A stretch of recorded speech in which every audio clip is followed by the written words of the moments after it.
Delight IAS पर आप सभी का एक बार फिर से बहुत बहुत स्वागत है। तो एक इम्पॉर्टेंट टॉपिक जो इस समय काफ़ी ज़्यादा चर्चा में बना हुआ है उसको लेकर हम लोगों को बात करनी है। यूपी पीसीएस के जो बच्चे हैं या जो छात्र तैयारी कर रहे हैं वो लोग लगातार पिछले 1-2 दिन से कमीशन के सामने, आयोग के सामने धरना दे रहे हैं।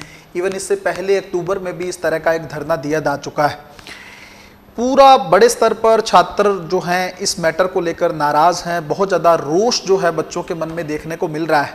एक्चुअल में ये पूरा मैटर है क्या, क्यों बच्चे जो हैं इसको लेकर विरोध कर रहे हैं और किस तरीके से किसी समाधान पर पहुंचने का प्रयास किया जा सकता है, इन सब पूरे मुद्दों को लेकर हम लोग गहराई से चर्चा करने वाले हैं। कोशिश करेंगे हम इस चीज़ को भी जान पाएँ कि किस तरीके से अब आप लोगों को यूपीएससी के साथ साथ पीसीएस को भी मैनेज करना चाहिए।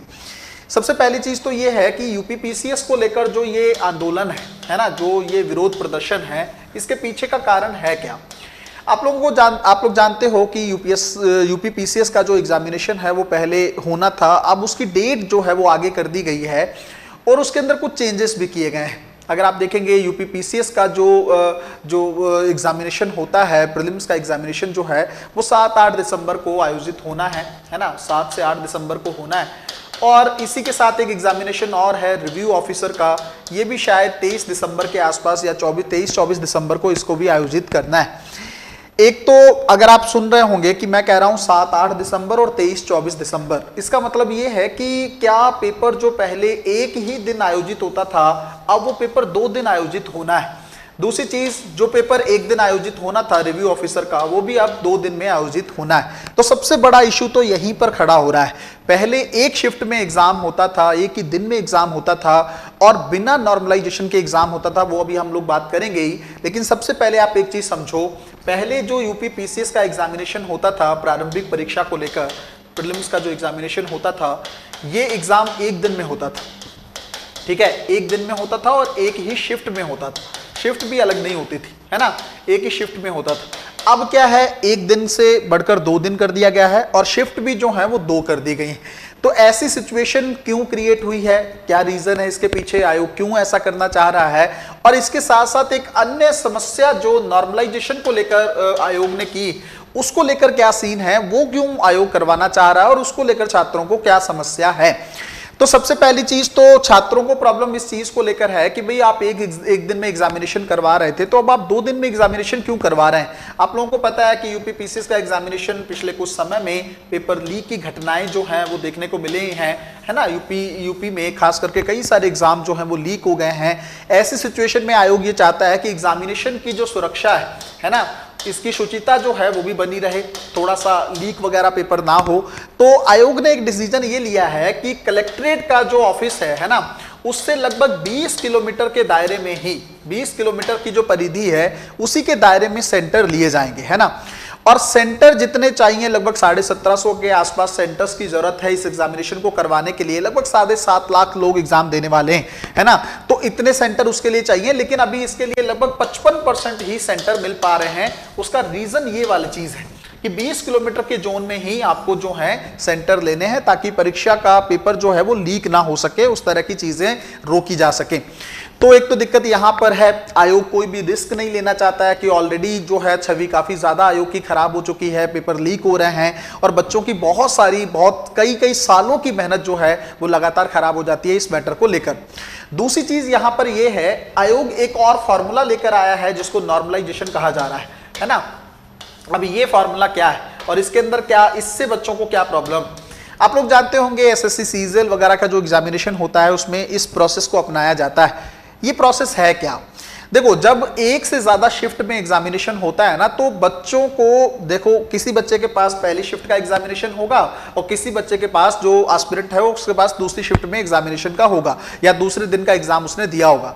तो इन सबको एक नॉर्मल करने के लिए किसी के पास डिफिकल्टी का पेपर का स्तर ज्यादा होगा और किसी के पास डिफिकल्टी का स्तर थोड़ा कम होगा, किसी के पास किसी सब्जेक्ट में क्वेश्चन का पेपर का लेवल ज्यादा होगा, किसी में किस सब्जेक्ट में क्वेश्चन का लेवल कम होगा। तो इसको एक नॉर्मल करने के लिए, सामान्य करने के लिए एसएससी या सीजीएल वगैरह के एग्जामिनेशन वगैरह में इस तरह के प्रोसेस को अपनाया जाता है, जिसको आप लोग सामान्यीकरण भी कह सकते हो, है ना। मतलब नॉर्मल कर दिया जाता है इस चीज को कि किसी के साथ भी कुछ गलत ना हो, एक नॉर्मल प्रोसेस के तौर पर एग्जामिनेशन हो। अब इस प्रोसेस जो है ये वाला, इसके फॉर्मूले को लेकर एक तो क्लैरिटी नहीं होती है किस तरीके से ये किया जाना है, और दूसरा दिक्कत यहाँ पे ये रहता है, इसके चलते कई बार कुछ जेन्युइन छात्र जो हैं उनके मार्क्स बहुत कम हो जाते हैं, और कई बार जो डिजर्व नहीं करते हैं लोग उनके मार्क्स बहुत ज्यादा बढ़ जाते हैं। ये प्रॉब्लम जो है सीजीएल में भी देखने को मिली। ऐसा नहीं है कि सिर्फ यूपी पीसीएस पहली बार इस चीज को कर रहा है, केरल, आंध्र प्रदेश, तमिलनाडु जैसे स्टेट पीसीएस वगैरह जो एग्जामिनेशन करवाते हैं वहां पे इस तरह का प्रोसेस ऑलरेडी चल रहा है। तो ऐसा नहीं है कि ये पहली बार यूपी पीसीएस द्वारा किया जा रहा है या बीपीएससी इस चीज को लेकर आ रहा है, ये पहले से कई स्टेट में ऑलरेडी चीजें हो रही। अच्छा, बच्चों को दिक्कत कहां पर है? बच्चों को सबसे बड़ा इशू यही है कि अगर आप नॉर्मलाइजेशन खत्म करना चाहते हैं तो आपको एक शिफ्ट में और एक ही दिन में एग्जामिनेशन करवाना होगा, और आप जो 55% सेंटर की बात कर रहे हैं वो सारे सेंटर्स आप लोगों को 100% सेंट्रल आयोग को क्रिएट करने चाहिए, या उनका जो है इंतजाम आयोग को करना चाहिए। एक से ज्यादा दिन में एग्जाम नहीं होना चाहिए। ये सबसे बड़ी डिमांड जो है यूपी पीसीएस के बच्चों के द्वारा की जा रही है, और वो कभी नहीं, अगर एग्जाम ही एक शिफ्ट में हो जाएगा, एक ही दिन में हो जाएगा, तो नॉर्मलाइजेशन की तो बात ही नहीं आती है ना। आप लोगों को पता है कि अब जब नॉर्मलाइजेशन होगा तो अब परसेंटाइल में मार्क्स आएंगे, अब है ना, परसेंटाइल में मार्क्स आएंगे, उस तरीके के मार्क काउंट नहीं कर सकते हो आप, और ये डिपेंड करेगा किसी के मार्क्स बढ़ जाएंगे और किसी के एग्जामिनेशन में मार्क्स कम हो जाएंगे। तो ये एक दिक्कत है। काफी लंबे टाइम से जो है छात्र इस एग्जाम की तैयारी कर रहे थे, है ना। इस पीसीएस को लेकर आप लोगों को पता है कि यूपीएससी के एग्जामिनेशन के बाद जो सेकंड सबसे ज्यादा क्रेज एग्जाम को लेकर रहता है पीसीएस में, खास करके वो यूपी पीसीएस के एग्जामिनेशन को लेकर होता है, और उसके बाद बीपीएससी को लेकर होता है। तो बीपीएससी भी इसी चीज को कह रहा है कि वो भी नॉर्मलाइजेशन के प्रोसेस को लेकर आएगा पीसीएस के एग्जामिनेशन को लेकर। तो छात्रों को यह भी चीज लगती है कि अगर हम यूपी पीसीएस में इसको लेकर थोड़ा सा शक्ति से चीजें कर लेते हैं और आयोग को इस चीज के लिए राजी कर लेते हैं तो शायद बीपीएससी भी इस बारे में सोचे।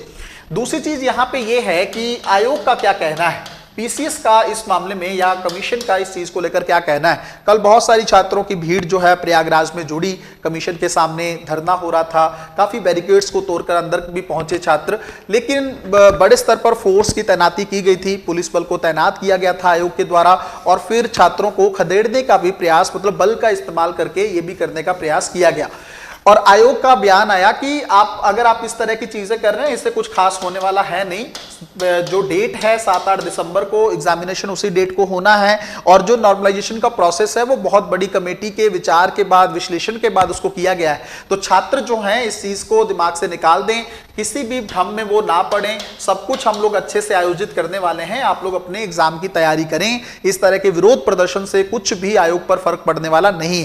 तो आयोग की तरफ से इस तरह की बातें कही गई हैं, जिससे छात्रों का जो ये आंदोलन है ये और उग्र हो गया है। कोर्ट का रास्ता चुनने का भी प्रयास किया गया है छात्रों के द्वारा। वो लोग कोर्ट के माध्यम से इस मुद्दे का सॉल्यूशन चाहते हैं। हालांकि इससे पहले सुप्रीम कोर्ट ने इस चीज को लेकर 2024 में एक डिसीजन जो है आप लोगों का जनवरी के टाइम पे आया था, उसमें कोर्ट ने नॉर्मलाइजेशन के प्रोसेस को बिल्कुल सही माना था। अब देखने वाली बात ये होगी, एक चीज आप लोग जानते होंगे कि अगर किसी एग्जामिनेशन को लेकर नोटिफिकेशन आ जाता है तो उसके बाद उसमें चेंज नहीं कर सकते, ये सुप्रीम कोर्ट ऑलरेडी किसी डिसीजन में कह चुका है।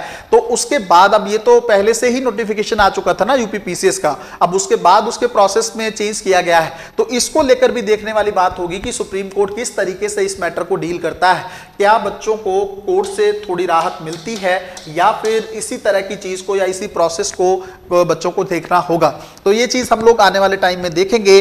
मेरे हिसाब से इस चीज को आयोग को सोचने की जरूरत है कि परीक्षा केंद्र जो है उनका प्रॉपर तरीके से अनुमान लगाना चाहिए, उनको प्रॉपर तरीके से मैनेज करके एक ही शिफ्ट में हम लोगों को इस एग्जाम को करवाने की जरूरत है, ताकि इस तरह के विरोध को टाला जा सके और जल्दी से एग्जामिनेशन को प्रॉपर तरीके से कंडक्ट करवा के बच्चों को सही रिजल्ट सही समय पर दिया जा सके। मिलते हैं अगली वीडियो में, तब तक अपना ध्यान रखें, अपनी पढ़ाई को बहुत अच्छे तरीके से करते रहें। बहुत बहुत धन्यवाद।